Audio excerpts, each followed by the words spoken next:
My father stood up during my wedding reception, raised his glass, and said, "We'd like to thank our daughter for making sure we never have to struggle again." Everyone applauded. I smiled. Then my mother leaned toward the microphone and added, "Of course, now that she's married, she won't forget her responsibilities." The room went silent. My husband looked at me. I put down my glass and said, "Actually, Mom, tonight is the last payment you'll ever receive from me." Her smile disappeared. She had no idea what I had discovered that morning. My name is Lauren Mitchell. I was 31 years old, and for the past 5 years, I had sent my parents exactly $2,000 every month. Not sometimes. Not when I had extra money. Every single month. I started when my father lost his job after the factory he worked at closed. My mother, Diane, had arthritis and couldn't work full-time. They were living in a small house outside town, and I knew they were struggling. So I made a promise. "I'll send you $2,000 every month until you're comfortable." My mother cried. "You have no idea what this means." Dad hugged me. "We'll never forget this." I believed them. I was working as a software developer at the time. I lived simply. I drove an old car. I rarely traveled. Every month, before I paid for anything fun, I transferred the money to my parents. $2,000. For 60 months. $120,000. I never asked for receipts. I never questioned them. I thought I was helping the people who had raised me. Then I met Daniel. He was 34, an elementary school teacher, and the least flashy man I'd ever dated. He didn't care about expensive restaurants. He cared about people. When I told him about the $2,000 monthly payment, he didn't criticize me. He simply asked, "Are you happy doing it?" "Yes." "Then that's what matters." We got engaged after 2 years. The wedding was going to be small. Just family and close friends. I told my parents about our plans.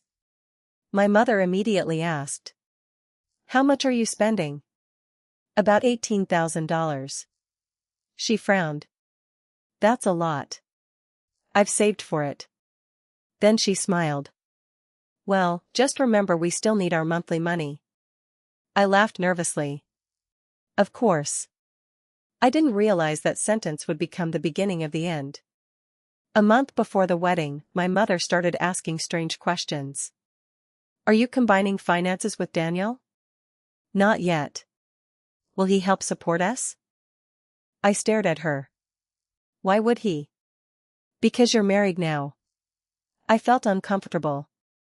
"Mom, I never promised Daniel would support you." She became defensive. "We just don't want our daughter to forget her parents after she gets married." I tried to ignore it. Then Dad called me. "We need an extra $5,000. "For what?" "Roof repair." I sent it. 2 weeks later, I found out the roof had never been repaired. The contractor my father claimed to have hired didn't exist. I confronted him. He became angry. "Why are you suddenly questioning everything?" "Because I gave you $5,000 for a roof that wasn't repaired." Mom joined the conversation. "You don't trust us?" I stared at the phone. "I want to trust you. Then stop treating us like criminals." The conversation ended. I wanted to believe it was a misunderstanding. Then, 3 days before my wedding, something happened that I couldn't explain. I received a bank notification. A large payment had been made from my parents' joint account. It was for $8,700.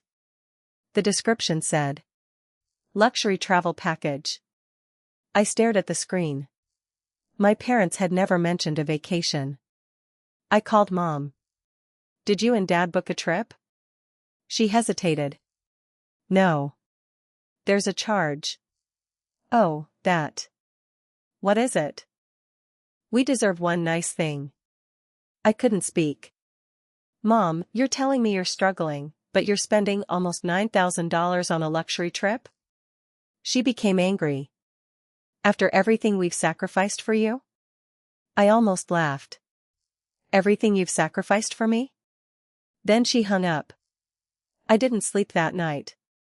The next morning, I called the bank. Because I had been helping my parents financially, I had access to some of their statements. I asked for the last 12 months. What I saw made my hands shake. Restaurants. Hotels. Designer clothes. Concert tickets. Weekend trips. Thousands of dollars in cash withdrawals. My $2,000 payments weren't keeping my parents comfortable. They were funding a lifestyle they had never told me about. But that wasn't the worst part. I found a transfer to an account with a name I recognized. My brother, Marcus. Marcus was 27. He had struggled with money for years.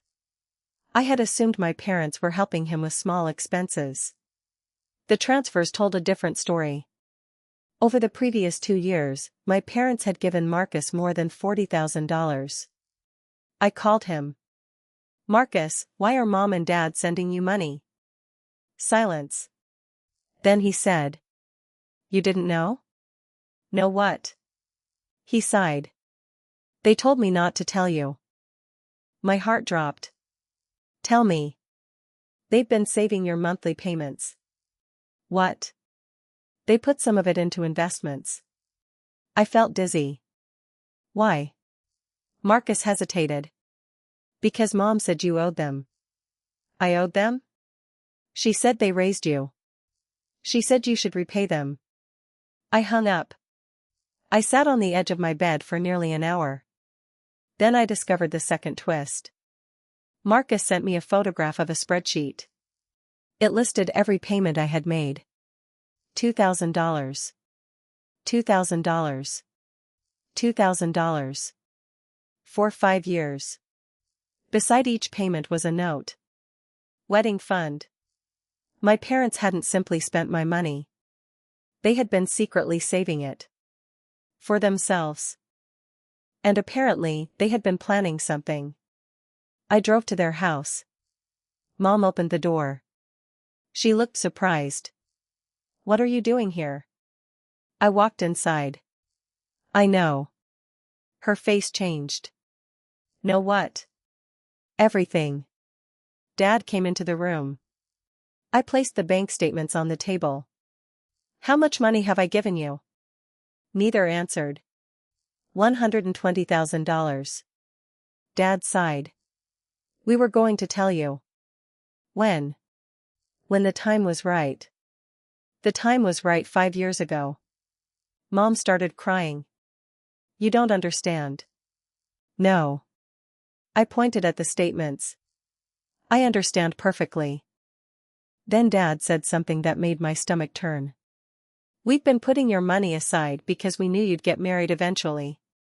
Why? Because you would stop taking care of us. I stared at him. So you saved my money behind my back because you were afraid I'd stop giving it to you? He nodded. I couldn't believe it. Then Mom revealed the final secret. We bought a condo. I froze. What? With the money. Whose name is it in? She didn't answer. I already knew. Theirs? Dad looked away. They had used $85,000 of the money I had sent them to buy a condo. It wasn't for me. It wasn't for them either. It was an investment property. They had planned to rent it out. And they expected me to keep sending $2,000 every month. My parents hadn't been struggling. They had been building a second income stream with my money. I left without saying goodbye. On my wedding day, I woke up feeling strangely calm. Daniel knew everything. I had told him the night before. He didn't tell me what to do. He simply said, "You don't owe anyone your future." The ceremony was beautiful. I walked down the aisle. I married the man I loved. For a few hours, I forgot about my parents. Then came the reception. My father raised his glass. We'd like to thank our daughter for making sure we never have to struggle again.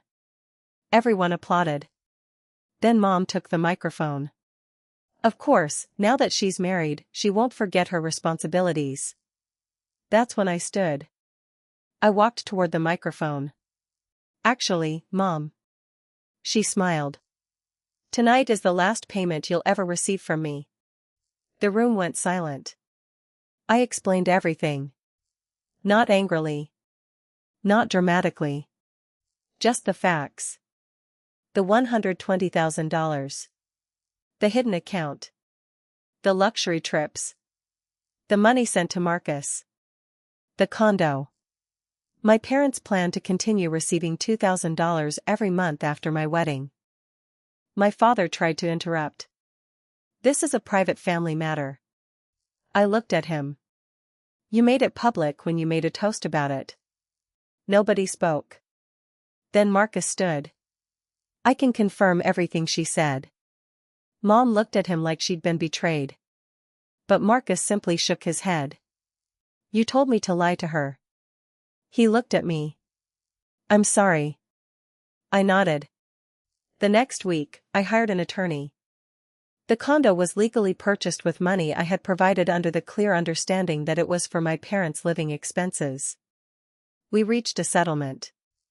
They returned a large portion of the money. The rest was accounted for as legitimate support I'd knowingly provided. I didn't want revenge. I wanted my life back. My parents eventually sold the condo. They moved into a smaller house. I stopped sending monthly payments. For the first time in 5 years, my paycheck belonged entirely to me. I used some of the money I'd saved to take Daniel on our honeymoon. Nothing fancy. Just a quiet cabin near a lake. One night, we sat outside watching the stars. Daniel looked at me. How does it feel? I smiled. Strange. Why? I'm not responsible for everyone anymore. He took my hand. You never were. I thought about my parents. I still loved them. But love didn't mean unlimited access to my wallet. It didn't mean sacrificing my marriage. It didn't mean accepting manipulation. And it certainly didn't mean allowing someone to turn my generosity into an obligation. My parents told everyone they wanted to live comfortably. What they really wanted was for me to keep paying for a life they had decided they deserved. I spent years thinking I was supporting my family. In reality, I was teaching them that they could take from me without consequences. My wedding day was supposed to be the beginning of my life with Daniel. Instead, it became the day I finally stopped paying for the life my parents wanted. And that was the best wedding gift I ever gave myself. Because sometimes the hardest thing about setting a boundary isn't saying no. It's accepting that the people who benefited most from your kindness may be the ones who hate you most when it ends.